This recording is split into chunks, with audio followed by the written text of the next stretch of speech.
Hello, my sewing friends. Are you ready to make some Valentine's Day home decor? Well, in this video, we're dressed in our pajamas because we're making only the best, only the comfiest, and coziest little heart, double-sided heart pillow with the cutest little ruffles. So if you want to see how I made this, just keep on playing this video. You can skip, pause, go back anywhere you need to.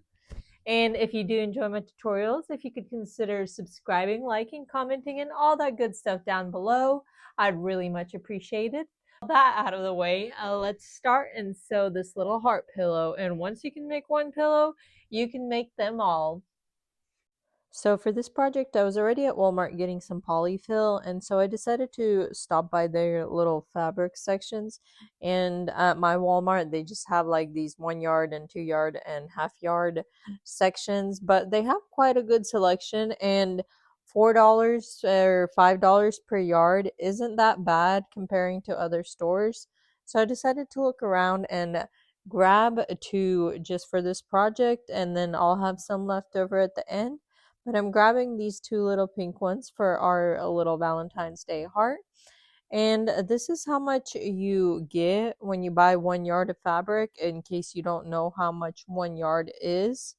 It's going to be 3 feet by, this one is by 48 inches. Some are a little bit wider, but it's 3 feet. And then this one's 48 inches tallness, I guess, width is 3 feet. But this is about what it looks like, if you've never known. But after I got it, I ironed it, and then I also drew out a half of a heart template. I didn't do the full heart, I just did half a heart. And how I cut it out is I fold the fabric in half, and then I just pin that heart on top where the fold is, so it's like not the ends of the fabric but the middle of the fabric. So whenever I folded it, my middle of the heart is where the middle of the fabric fold is, and I just pinned that down, and then I cut it out. I cut out one in this blushy pink color, and then I cut the other side in that pink checkered color, which you'll see me do.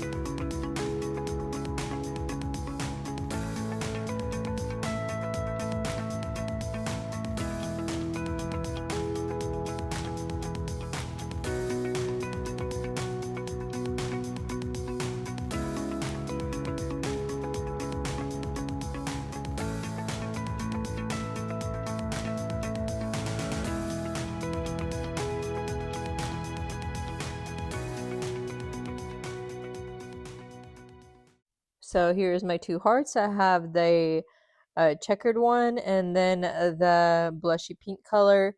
And I just wanted to do it two different, like two-sided, one on one side and one on the other side different. And then what I did is measured all around the heart to see how much I would need to cut for the ruffle. And it's 70 inches that I measured, and I multiplied it by 2, so I got 140 inches by 4 inches. If you want the ruffle to be a bit wider, I would do 5 inches. Honestly, I should have done 5 inches. It'll give a little bit of a bigger ruffle for you if that's what you want. But I had those 4 pieces, and then I sewed them all together. So I put pretty side to pretty side and just did a straight stitch. And then I just folded it in half like that long 170-inch strip. I folded it in half, and I just did a straight stitch all along.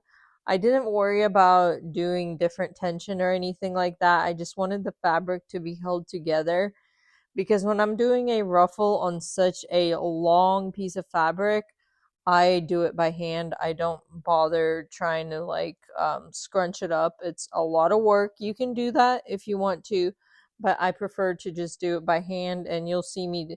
It's still time consuming, but you control how much ruffle you want, and you just pin it down or clip it down and just do that all around the heart.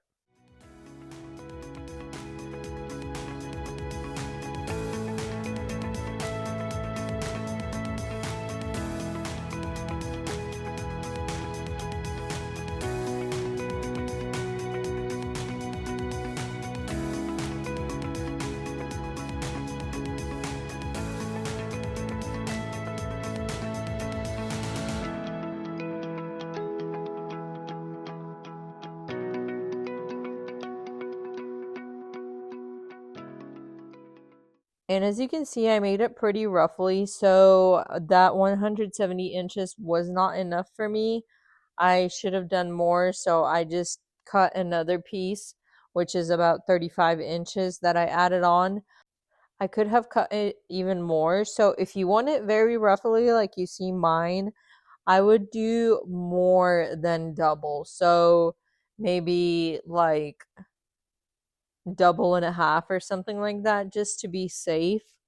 But I just kind of folded it in. I didn't bother unraveling and sewing it. I just folded it in and clipped it. So when I sew it together, it'll be fine. And this one, I did not put a stitch along the bottom, but it is a lot harder to like move it around. It just keeps moving out of place. So I like to have that straight stitch along the bottom of it. But this is how it looks once it's all clipped. And then all I do is just go and put a straight stitch all around the heart to attach that ruffle.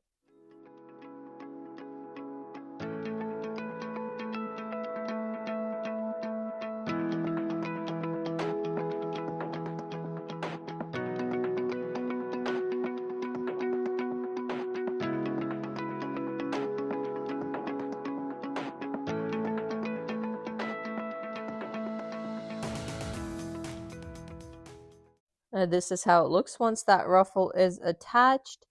And then what you're going to do is just fold that ruffle onto the inside and get your other piece of fabric. So this is my other blushy pink one, and put it on a pretty side to pretty side. So your outside, your basically the inside of your pillow should be on the outside, and you'll have your ruffle sandwiched in between, which it's already attached to the other piece, so you don't have to worry about making sure that it's not moving around or something. But I just clipped this part, like I clipped the two pieces together, and then I sew all around, leaving a gap of about 5 inches so we can put the stuffing in.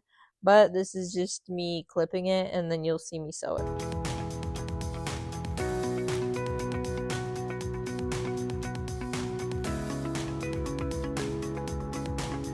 And that 5 inch gap I left whenever I did sew it, I left it towards the bottom where the point of the heart is. It was just easier to like have it if you don't do the ladder stitch very nicely or something. It hides it well there and it's not visible. But yes, I sew those two pieces together just with a straight stitch.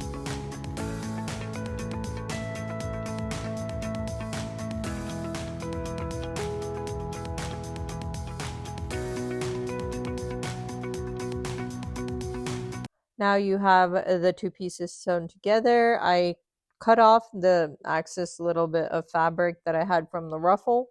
And then I also made snips all around the heart, just not coming all the way like to the seam, but close to the seam. And these snips are basically to make the rounded parts and everything like whenever you turn it right side out, it's more defined and not as lumpy and stuff because there is a lot of fabric there. So you just want to make sure that you snip, especially at the curves and where the two curves of the heart meet right there in the center.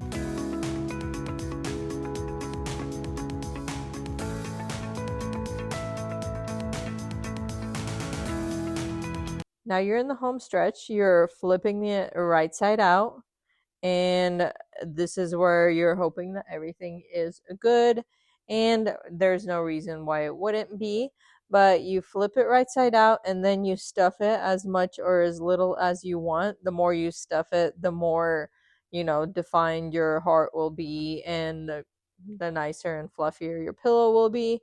And so I stuffed that, and then also I ironed it where I don't show this in the video, but I did iron it where, especially where that heart middle meets, to kind of get some of those wrinkles out. You can steam it or iron it or anything like that.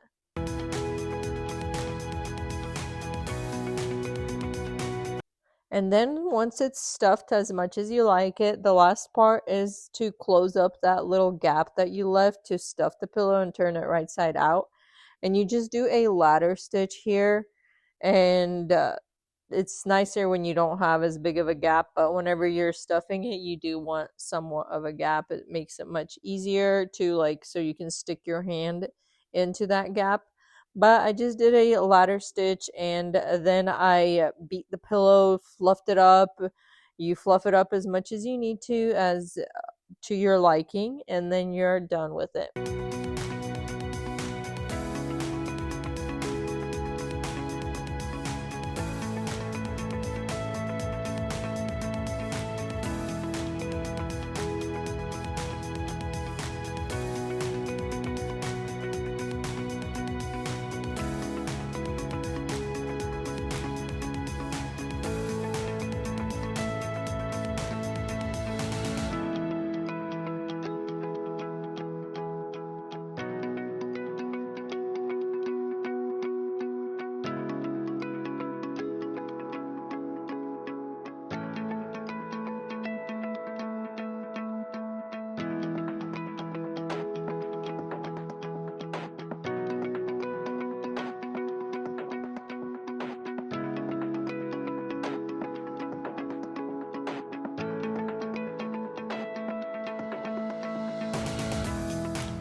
Once you have that done, you just cut off any extra strings that you may see sticking out, and your project is done. And as I mentioned, once you can make one pillow, you can make any other pillow with a non-removable cover, and you'll just follow the same steps with a different shape. This is how mine looks, and I do hope you enjoyed this project. I hope you try it. If you do, let me know down below. Thank you so much for watching, and I really appreciate you choosing to learn with me. And I hope you have a wonderful rest of your day, night, or whenever you're watching. And see you again next time. Bye bye.